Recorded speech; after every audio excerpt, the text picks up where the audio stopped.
যে কোনো একটা দেশের মূল শক্তি হচ্ছে তার অর্থনীতি। অর্থাৎ আজকে যারা আমরা ইউরোপ আমেরিকার বিভিন্ন রাষ্ট্রে নদী সাগর পাড়ি দিয়ে যাইতে চাই, কারণ তাদের দেশের ইকোনমি শক্তিশালী। আর পশ্চিমারা এমন সিস্টেমে তাদের ব্যবসা বাণিজ্যের ভান্ডার, আর পাশাপাশি চীন সারা বিশ্ব জুড়ে এমনভাবে খুইলা বসছে, সারা পৃথিবী প্রতিদিন তাদের জন্য কাজ করে, টাকা যোগাই দেয়। এই যে ধরেন আমরা বাংলাদেশে বসেই মোবাইল ইউজ করতেছি, ফেসবুকে, হোয়াটসঅ্যাপে, গুগল, কম্পিউটার যা ব্যবহার করতেছি, এই যে ব্র্যান্ডেড শপিং করতেছেন, টাকা যাদের আছে, গুসি মুসি, এডিডাস, নাইকি, গাড়ি দেখতেছেন, টেসলা, বিএমডাব্লিউ, মার্সিডিজ, টয়োটা, এই যা ব্যবহার করতেছি, এটা পশ্চিমাদের ম্যাক্সিমাম কোম্পানি। তো এই যে অর্থনীতিটা মূল মেরুদণ্ড, আর সেই অর্থনীতি থেকে তারা যখন ধনাঢ্য রাষ্ট্রে পরিণত হলো, তারা আবার কি করলো, যে বিশ্বকে কন্ট্রোল করা শুরু করলো, প্রচুর পরিমাণ অস্ত্র উৎপাদন করলো, আবার 2 দেশে 3 দেশে লাগায় লাগায় সেখান থেকে অস্ত্র বিক্রি শুরু করলো। অর্থাৎ যুদ্ধ তাদের দরকার।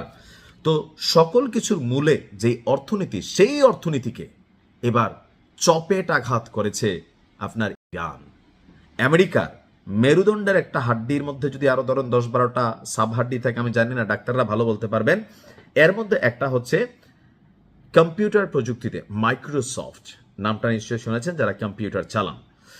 আজকে বেশ কয়েক দফা আপনার ইসরায়েলে ক্ষেপণাস্ত্র ও ড্রোন নিক্ষেপ করেছে ইরান। আর এর মাধ্যমে ইসরায়েলের বেশ কিছু গুরুত্বপূর্ণ স্থাপনাকে টার্গেট করা হয়েছিল। ইরান বলছে তাদের ছোড়া ক্ষেপণাস্ত্রগুলো ইসরায়েলি সেনাবাহিনীর বীর সেবা যোগাযোগ কমপ্লেক্সে আঘাত করেছে। তাসনিম নিউজ এজেন্সির প্রতিবেদন অনুযায়ী আইআরজিসি জানায় যে তাদের ছোড়া ক্ষেপণাস্ত্র এবং ড্রোনের যে ঢেউ আপনারা দেখছেন, সেই ঢেউ আপনার এই শহরকে লক্ষ্যবস্তু করা হয়েছে। ওই শহরে অবস্থিত আপনার আন্তর্জাতিক যে কোম্পানি মাইক্রোসফট, তার কার্যালয় ছিল এটা ইসরায়েলে থাকা প্রধান কার্যালয়। অর্থাৎ ইরান এখন যেটা করতেছে, শুধুমাত্র ইসরায়েলে যে আক্রমণ চালাচ্ছে তা না, তারা টার্গেট করে করে বেশ কিছু কোম্পানিকে টার্গেট করতেছে। এর মধ্যে পশ্চিমা মার্কিন যুক্তরাষ্ট্রের যে কোম্পানিগুলো আছে, তো সেখানে আপনার মাইক্রোসফটের একটা প্রধান কার্যালয় আছে, সেই প্রধান কার্যালয়টাকে গুড়িয়ে দিয়েছে ইরানের ক্ষেপণাস্ত্র। আর এতে একটা অংশ হলেও অর্থনীতিতে ধাক্কা লাগবে মার্কিন যুক্তরাষ্ট্র। এমনকি এই যে যুদ্ধটা বলা হচ্ছে প্রতি মিনিটে $3.25 খরচ হচ্ছে এই যুদ্ধটার জন্য, এমনকি যথেষ্ট ব্যয়বহুল।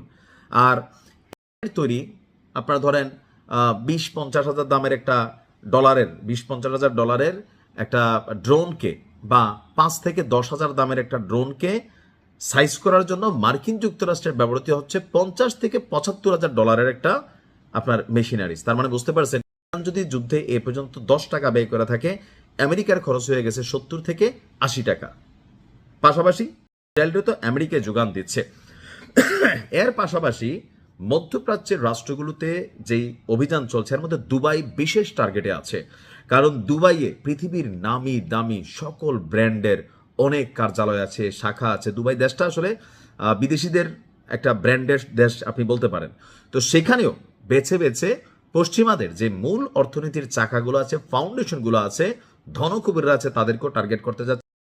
মোসাদ গোয়েন্দা সংস্থা যখন এই তথ্য দিল গতকালকে, দুবাই ছাড়ার জন্য হেলিকপ্টারে কইরা, প্লেনে কইরা যত ধনকুবেররা আছে ওইসব দেশগুলোর যারা বিরুদ্ধে একাট্টা হয়েছে, সব ভাইগা ভাইগা সাগর দিয়ে উড়ে চলে যাচ্ছে কোথায়?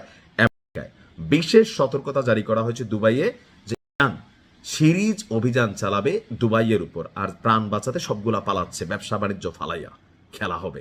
আসসালামু আলাইকুম।